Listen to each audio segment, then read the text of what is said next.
Good morning and thank you for joining me. It's been on my mind a lot these last few months that strategy alone is not going to see us through the next period of time in our lives, might be months, years, as we traverse this difficult period. And I track back my own experiences and my own experiences in business and working with other people in business, and really investigated what are some of the key factors that supported through those difficult times that have occurred in the past. And that's a key of what I want to share with you in this presentation today. To support people, we still need strategy, of course, but I'd really like to be supporting people to tap back into their creative strengths. And that's not about becoming an artist, unless that's what you want to do. It's more about really accessing that wellspring of creativity, that thing that is begging to be released, and helping you find access to it so that you can experience more flow and not be had by a succession of peaks and troughs. So I have a PowerPoint presentation which I'll just share with you. So here we are, and I'm really feeling we are moving through a rebirthing experiences. Probably in the labouring part at the moment. The last 18 months, 2 years have had us all look at and reassess where we stand in our business, or where we stand in the workplace. Not everyone has their own business. And on either side of the page, there's huge change that has occurred and huge growth and adaptability that's required moving forward. And I sincerely believe creativity and innovation are going to be key to our success moving forward into the future. And I enjoyed reading recently Paul Levy and his quote there on the screen: the person who's able to connect with their creativity becomes an antipsychotic agent in the midst of prevailing collective psychosis which we are passing through. So that's pretty deep. However, I do see the merit, and I'm going to explain as we go through. I chose that piece of art in the middle because it just really symbolised to me, while we have this discord at the moment, when we begin to access our full self-expression, when we can collaborate and co-create, we are orchestrating something. And so here we have some cast hands playing the harp, and it just conjures up that beautiful sound and resonance, and gives us a visual that's very pleasing to the eye. I became very present last year that indeed, while 2020 is the code for perfect vision, it is also the year we opened our eyes, and we opened our eyes to many and varied things, not the least of which was, how on earth do I maintain and sustain my peace of mind when I'm surrounded by turmoil? And on one of the musical contest shows, you hate when you can't think of the name, Nightbird was one of the performers anyway, and this young lady has a diagnosis, a cancer, and has been given some fairly poor predictions, and yet she came on to Britain's Got Talent, I think it was, and gave this just amazing performance. And one of the things she said to the judges was, you can't wait till life isn't hard anymore before you decide to be happy. And I think all of us have had some realizations. And my question at the outset is, do you realise yet? Are you realising? And if you are, what's there for you and would like to come forward? I collaborated with a group of authors 3 years ago now, I think, and we wrote about how we had used authoring in our businesses, and I made this collar out of pencils to be the focal point on helping people to tap into and use all of their colours, not just the black pen or the blue, to get access to that full range in whatever form that is for them. This was particularly geared to authors, and as the story unfolded, as you can see on my face, I just kept adding pieces of colour as we proceeded through. And why did I do that? I just wanted to make a lasting impact to people, to give them the story, but also the bold visual that represents what I'm on about. So what am I on about? I'm on about supporting people to be using all of their colours. Something that's helped me, especially the last 20 years, to be doing that for myself is I realised I actually have had many peak moments, but when I really considered it, there were like two that are critical. And the two that are critical are, number one, when I'm speaking and the lights go on for somebody in the room, there is my moment. It's just wonderful. But when I'm painting and creating, I actually don't need anybody, and I'm not thinking or worrying. There's just myself and the canvas, whatever it is that I'm working with, and I don't require anything else. And I know now if I get a balance of both those two things in my life, then I can be pretty much self-sustaining. I can really go in the flow. We've had long periods of isolation with lockdowns over this COVID phenomena. And even though I live alone, I really noticed the extra loneliness, if you like. And I knew if I was to travel through this, then I needed to be responsible for what I might do about it. And so I just orchestrated that I would be talking to people, and I committed to paint 1 or 2 hours a day, or write, but mostly painting this time. And I've created a number of pieces of art. I've got some more now coming up for exhibition, and I've got an exhibition of my own to be hosting shortly. Another gallery has also contracted me to produce some work for their gallery. So from concentrating and focusing on these peak moments, I've also had umpteen online presentations and umpteen podcasts.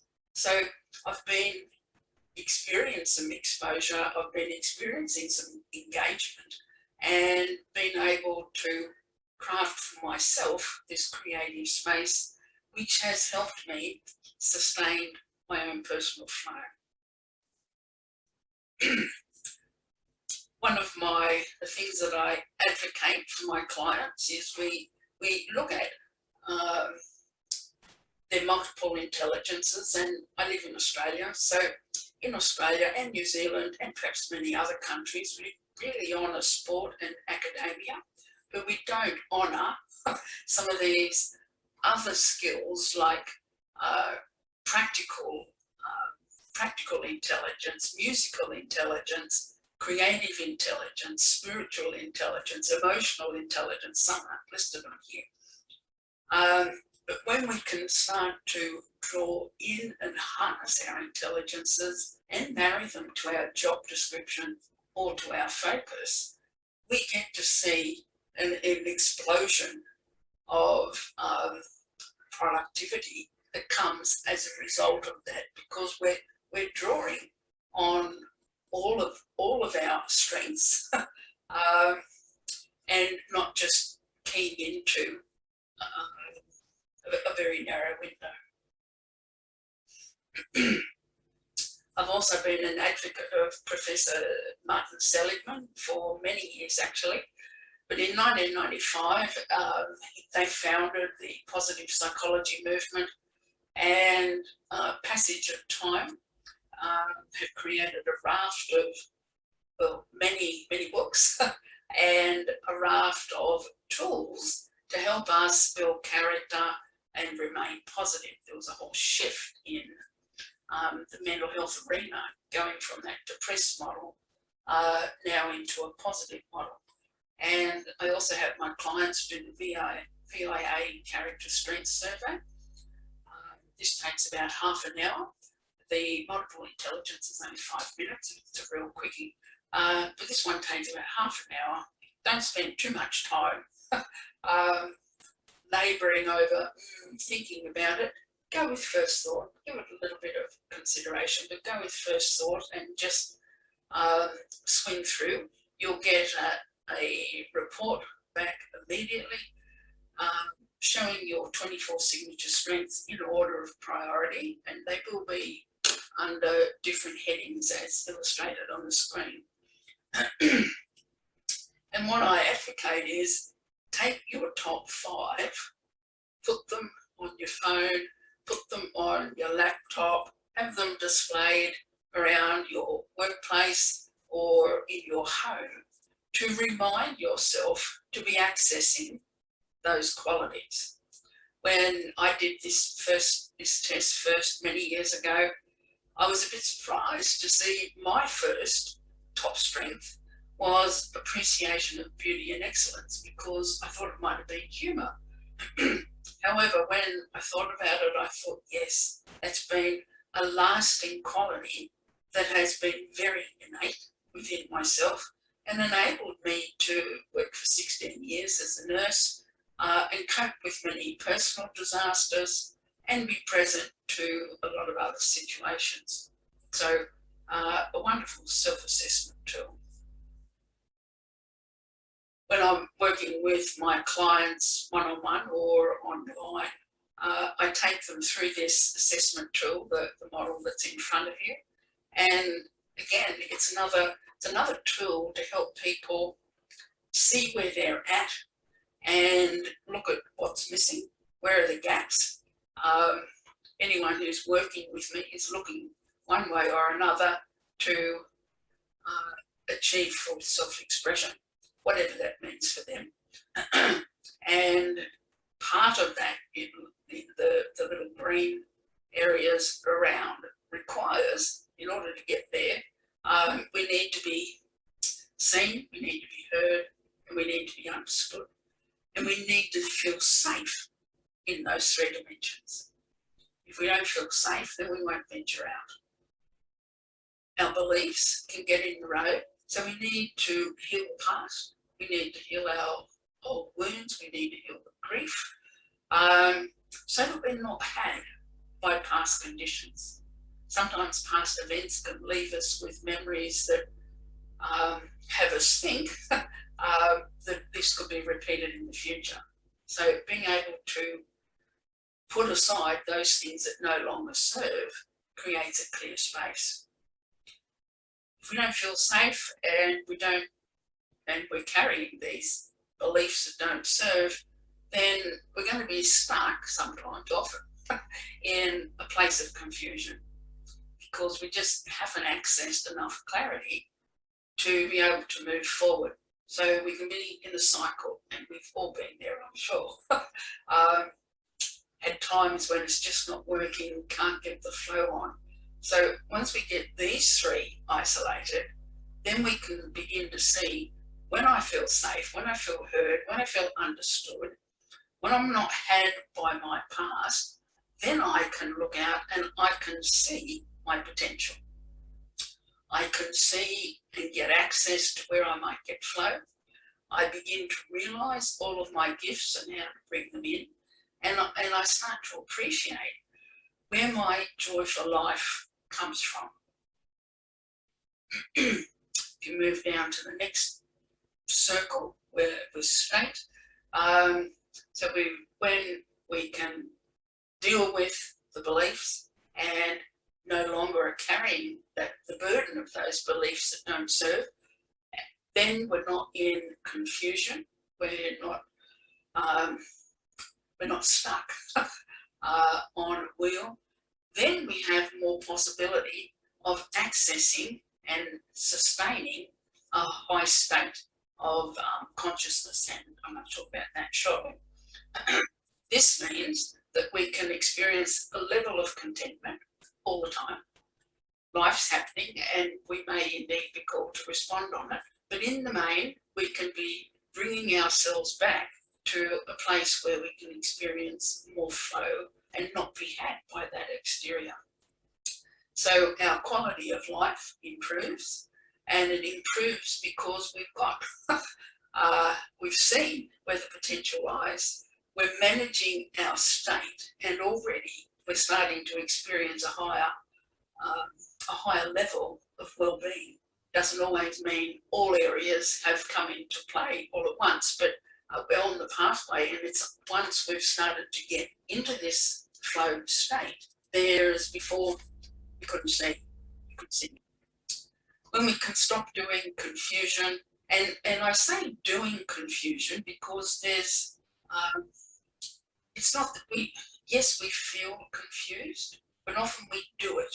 So, we get into a pattern of doing confusion rather than look at the other things that impact. And then when we look at those, we kind of clear the space. It's like wiping the slate clean so that the screen is refreshed. So when we can manage the confusion, we get some clarity and we feel safe and heard, then we can become really clear on the direction we might take. We can look at the kind of results that we'd like to achieve, and we can see the pathway. We're harnessing our three brains, the head, the heart, and the gut brain. We've accessed our courage, we've accessed our heart's desire, we've accessed the strategy, and they're all working together. So we can see the results pathway and how we need to navigate that. We can see and work towards where we'd like to make a significant impact. What's the direction that we would like to take, and who would we like to serve? What would we like? What's going to fulfill us, and what will serve humanity? And in that circle also sits our legacy. We don't have to have this legacy that we leave. When I talk about legacy, I'm talking more about the legacy we can live into now, day by day, just with one thing. One action can be a big contributor to the legacy that we might leave. So that's the process that I use when I'm working one-on-one with clients, and people are, if you're interested to have a session, please be in touch. I mentioned the various states a moment there, back on that other model. And I come now to the map of consciousness and middle line. From 200 up, we're in our power and we're really strong, right? We're a force for good. If we're sitting below 200, then we're in a very weakened state, very weakened level of consciousness, and we've got to exert force in order to progress, and it's much harder. If we look just briefly, when people are resonating or operating at a level of shame and humiliation down around 20, this is a period of time when many people either take their own lives or consider it. It's a very low state of consciousness, and for many it's been a hard place to get out of if they're only fixed on external circumstances. If external circumstances don't change, people can feel overwhelmed and as if they've lost control. So as we start to raise consciousness, we've got guilt, apathy, grief, fear, desire, anger. So they're all elevating, right? They're all moving up. And these are all experiences that each of us have. So it's not that they're wrong. It's about being able to recognise where we are in any moment and choose. And sometimes going from shame to courage can be a huge leap. So it's a healing process even to acknowledge that some of the shame may come from an experience where we're holding resentment, and it interferes with progress moving forward. And if we can heal that, then we can make some changes. From 200, that's when we access courage, right? So courage is found in the gut. And being able to harness that and then use that to move forward is very empowering. And then we raise up neutrality, right? This is where trust sits. And once we've been able to trust ourselves and trust others and create a high trust environment in our workplace or our family, then we can go anywhere. It's probably the most enabling of all the levels, I think, because it's like the seat of the soul. Here, once we have trust, then we can do anything.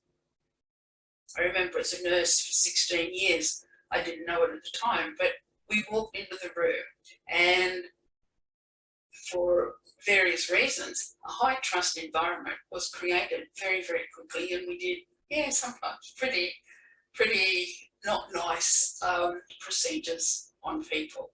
And we were allowed to do that because they trusted. So, they trusted the environment, they trusted the uniform, the persona, and we could proceed and do sometimes difficult things.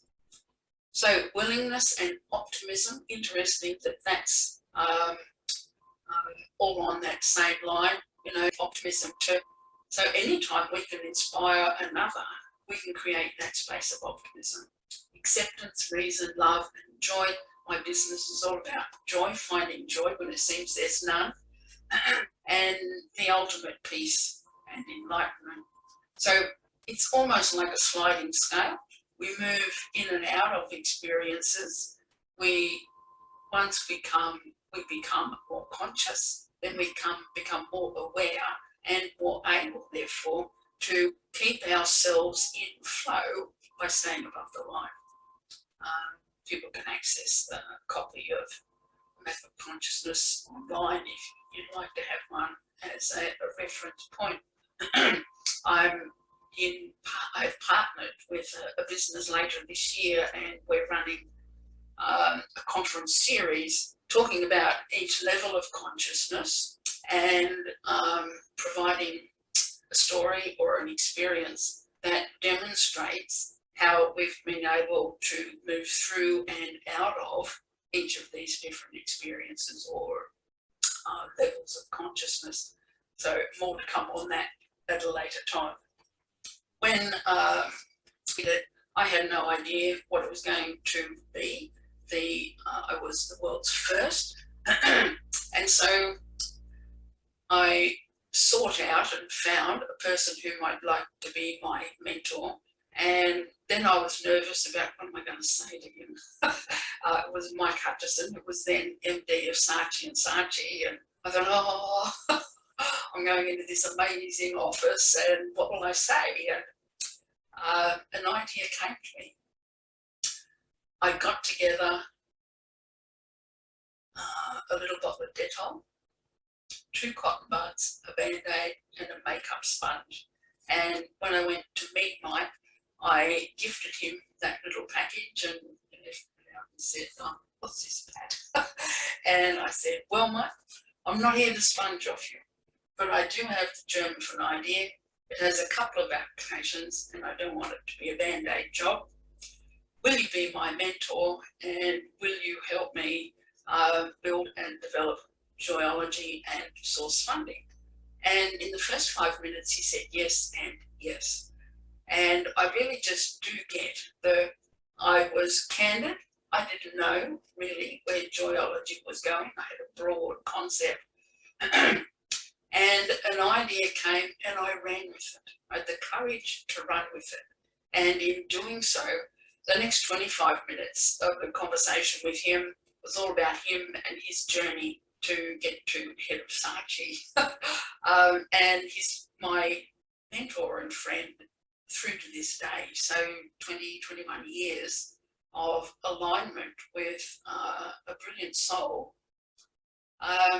And he actually never needed to do another thing. This is something I want to impress on people. He recognized me. He saw who I was and saw my potential, and he didn't need to go further. It's like, concept unseen. Yeah, you have my support. So we don't know where we're going to land and what will be the outcome sometimes. And having the courage to go with first thought, let ideas be seeded. And that idea was seeded by this tiny bottle of Dettol that came in the mail, a sample. So the germ of an idea. Having been present to life has helped me access those ideas. And I've got a bit of a mind, I think it's a bit like a pinball parlour, where little flippers and lights flashing and balls going everywhere.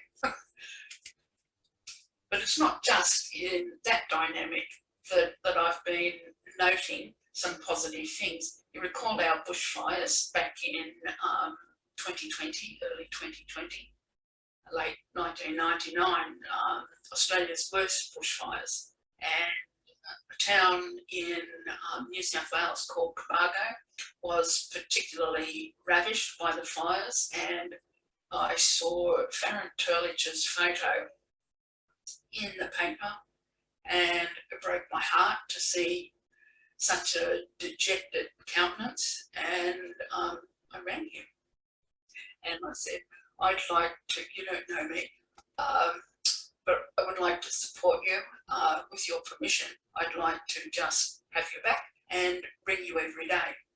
So I've been ringing Farron Turlich since the 15th of January 2020. So where are we now? November 21.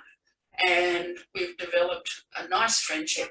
It's not been about coaching, it's just a check-in. How are you doing? How are you really doing? I had great plans to go down and run a grieving program, and then the COVID phenomena happened, so that didn't occur. However, all of my speaking colleagues, or many of them, have supported me to support this town, Cobargo, in New South Wales, by providing books and audios that have now gone into a central resource down there that people can have access to. So we can work one-on-one, but the impact can reach out and influence a whole range of other people. And here's this cooperative and collaborative effort, even though I'm the one having the conversation. And as Farron and I have been talking, something I've realised is it's quite simple, really. He talks, and I just listen, and healing happens. And not just for him, but for myself. To really be present to another person is to allow something magical to occur, because you get each other. You're in this place of understanding, even if you're not walking exactly in the shoes of the other. I have had to endure a bushfire, but I have endured many floods. So, devastation lands in different ways, and just being able to be present with others through their experience is a balm.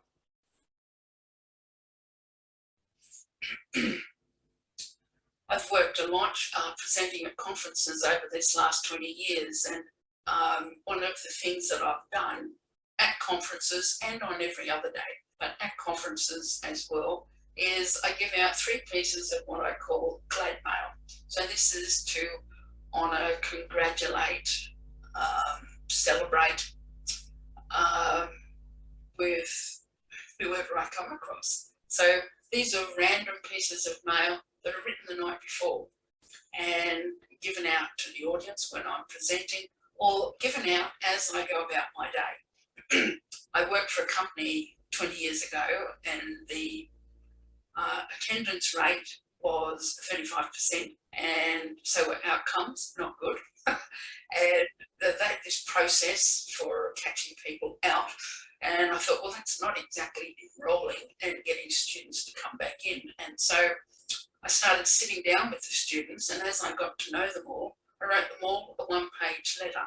I was with that company for 2 years, and in that period of time wrote 2,000 1-page letters. When I left, the attendance rate was 85%, and so were outcomes. And I realised then the power of catching people doing something right, looking for the good, and making that acknowledgement on paper. These students were pretty much all second chance learners, and to receive a highly acknowledging 1-page letter was a new experience for them. I knew I couldn't keep that up forever, and so when I left there, I committed, well, I'm just going to send 3 pieces of glad mail every day. So roughly now, that's coming up to 22,000 pieces of mail. So it requires no big effort of me. Three things. I need to choose 3 people a day. Can be face-to-face, can be online, might be an email. I prefer to use cards. However, the circumstances of the last 2 years have meant that online has been a predominant thing, or it could be a phone call. So the impact of reaching one to many, and as we drop these pebbles, it creates a ripple effect. People feel good, they're touched, moved, inspired, feel appreciated, and they can be inspired to contribute elsewhere just by merit of how they're feeling. I just presented early this morning, actually, at this Women Future conference in the USA, amazing event, and have presented numerous times, just put a few up there over the last couple of years. And when I look back and reflect on that, I get the enormity of the output. Sometimes we think, oh, well, another conference done and dusted, but it's actually more than that. I had somebody ring from a conference I presented at in New Zealand in 2002, and she said, oh, Pat, I've been looking for you for ages. She said, you know that bucket and spade you gave me to thank me for letting you come and play in my sandpit? She was the conference organiser. She said, I need you to know I still have it, and I have in there a raft of jokes and little verses, funny lines, all of which I can take a dip and be a boost to myself, she said, or if staff people, members come in, I offer it like a lucky dip, please choose one. So we don't know what's going to land, and the longevity of how people will hold on to that thing if it has moved them and inspired them. And how much was the bucket and spade? $3. However, look at the difference of just that one thing. So being able to access your unique expression and having the confidence. So I make that a signature thing now. Nearly everyone, a bit harder online to send buckets and spades, but every organiser that I work with, that's my thing. That's one little thing I use to say thank you. Thanks for letting me come and play in your sandpit. So geniality is just beautiful. To be your genial self, no matter what, is is a joy for others to experience, because so many are not, you know, so many are caught up and trapped in their lower emotions, and yet once we get access and have the confidence to live into who we really are, then we can be a force for good. So I'm a bit of a romantic, and for so many years I was ruled by my head. I always wanted to be first. I've got a raft of certificates. You know, I had to have more learning, and that's fine. But my heart's desire often got left behind. So now I've been able to marry my compassionate self, developed when I was nursing, with my creative self, developed when I ran my own advertising company for 11 years, and use those two now, compassion and creativity, to serve humanity, to help people through difficult times. And something happened, like I've had 3 major roles. I've nursed for 16 years, advertising for 11 years, this last business for 20 years. And the last business it's been really tough. To be first kid off the block, and you're going to be a joyologist. Yeah, I don't think so. Other speaking colleagues said, "Oh, Pat, you know, you'll never get any work with, you know, your nails painted orange, and you can't wear that hat, you know, that won't work." However, I was just so committed to the task that in the first couple of years, it was very tough. But I just committed. It's like every presentation, I'm just going to keep improving, polishing, refining. So in 2 years, I had a model. In 4 years, I had it sussed, and it's just been an explosion ever since. So there's a sense of certainty that I found even in uncertainty. And it was about healing the past and getting access to see possibility and exploring those possibilities. Not every line worked. However, improv acting and some of the skills there taught me to shift really quickly. It's like, next, next. Isn't she beautiful? When I saw this lady, I was, I'm not quite her age yet, however, very aware of my approaching old age and of the wisdom gathered. And my role now as an elder, being able to claim that space, to tap into the wisdom and the experiences of my years on the planet. And how will I give voice to that now? How will I give voice to that in these current circumstances? So another expansive journey to look at possibilities and what are the pathways if I can't get onto a stage and present in that fashion. And I certainly want to be an ancestor that's claimed. So being able to give full expression to the creativity, and part of that is being at one with nature. You're looking out the window here. There's birds and a kookaburra out there, and you know, the being at one with, it's like a dance. Being in this dance of full expression, be here now in the moment, and then passage of time, owning who you are and claiming your space. One of my new offerings is a program delivering into this area, and you can have a look. I've called it Mastering Life's Ebb and Flow, Finding Joy. I've got a mini series that people might like to have a look at, especially if you don't know me, haven't worked with me before. The 3-week program at only $330 gives you an opportunity to move around that circle and explore what's there for you. Or for those who'd like to do some deeper work, there's a 12-week intensive, and that's $3,000. There is a payment schedule available, or an offer from this video, 500 off if you would like to pay in full. So you can have a look at all the detail on that program on the link there on my Joyology page, and please be in touch if you want to know more. Just be in touch, have a chat. For those who can come and see me personally, I tell them all the time, coming into my studio is an opportunity to get a complimentary boost to your immune system. Bit cheeky to say that, maybe.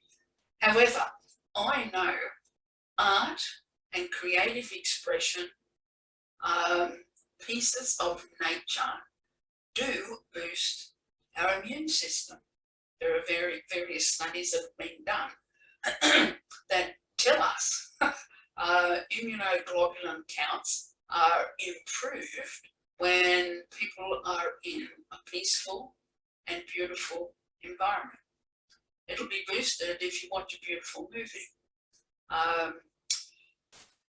What's his name? David Attenborough.